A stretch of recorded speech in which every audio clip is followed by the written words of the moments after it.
Hope you're behaving yourself now like a good behaving citizen. Nothing come easy, you got to work hard, I'm telling you. Hope and pray for the best, cause I believe in you. Not like the stereotype, cleanliness intriguing you. Give thanks and praise for my life, and for us being here. Children can't go to school. Time to get vaccinated. COVID-19 vaccination sites, Vredenhoek Stelling, Monday to Friday, 9 a.m. to 3 p.m. Eligibility, 18 years and older.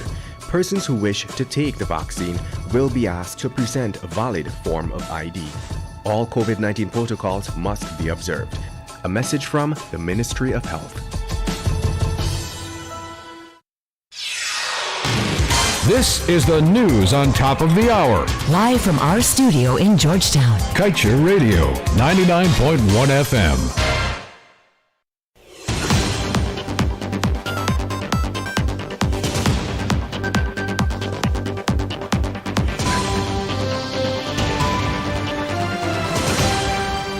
Good evening. With your nightly newscast on Kaieteur Radio, I'm Kevin Smith.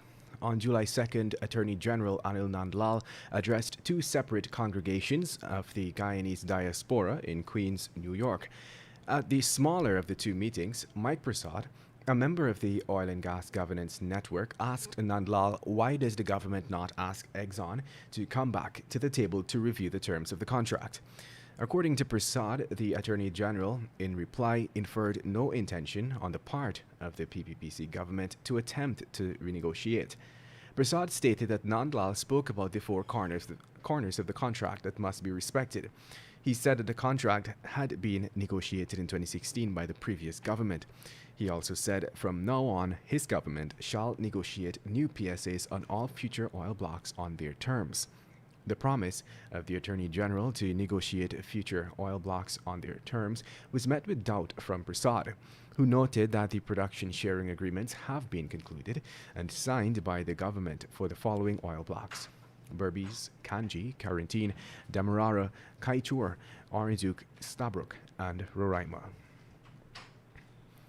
And now let's tell you, in response to President Irfaan Ali's call for local companies to up their game to become more competitive in the multi-billion-dollar oil and gas industry, Environmental Management Consultants Inc., or EMC, one of Guyana's premier environmental consultancy companies, has teamed up with a leading American firm to expand its services and marketability.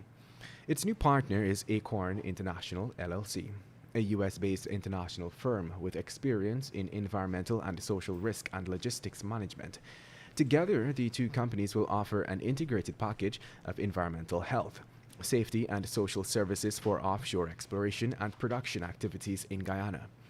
Recognizing the significance of continued hydrocarbon discoveries on the onset of significant development opportunities in Guyana, EMC said this strategic partnership will allow Acorn International to complement and support its multifaceted team by bringing extensive oil and gas experience and expertise, particularly in environmental and social risk management. And troubling news, a young man who appeared to be in his late teens or early 20s was last evening caught raping a homeless woman on Saffron Street, Charlestown, just outside of the Le Penitence Market. The youth was caught in the act sometime after 19 hours by a group of persons passing in a car, one of which, a woman, said that he was raping the elderly woman on the road. The suspect tried to resist being arrested, but ranks picked him up and threw him into the back of their patrol vehicle. Again, the young man tried to fight back but was overpowered.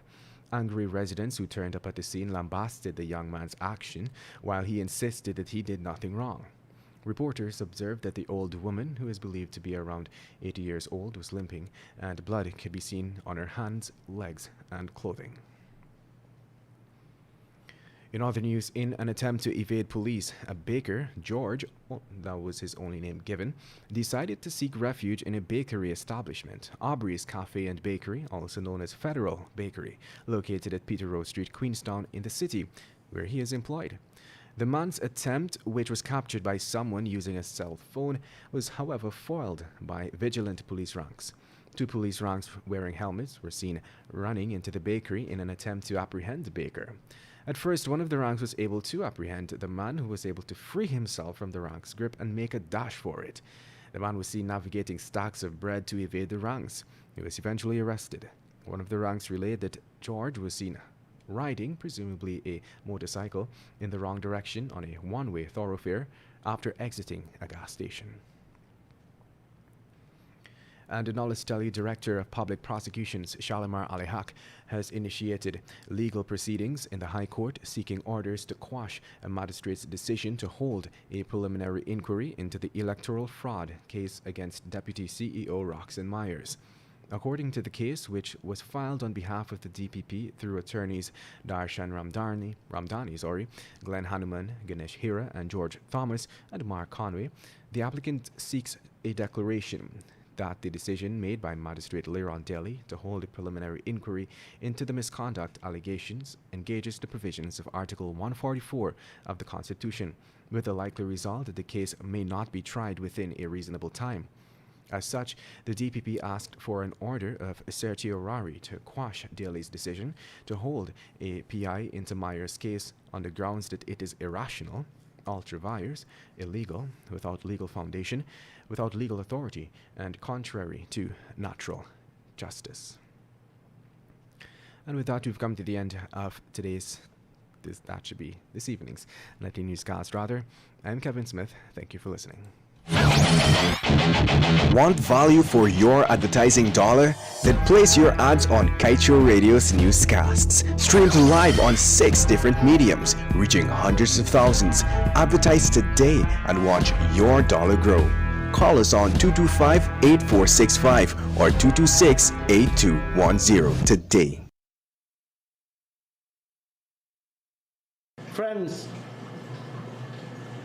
people asking, Glenlal, what is this $960 million US dollars pre-contract cost Guyana is now auditing?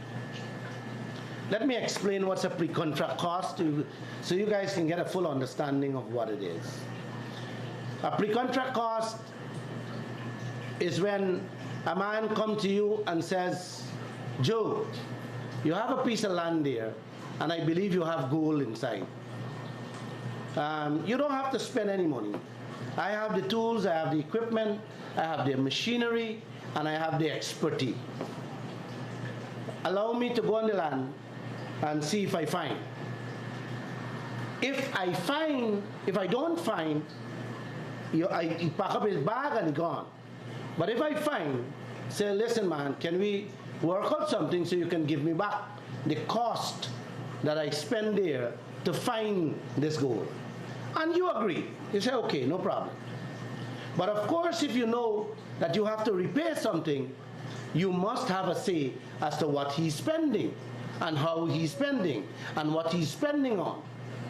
Well, it's the same thing in the oil industry. Guyana agreed that if Exxon doesn't find anything, they walk away.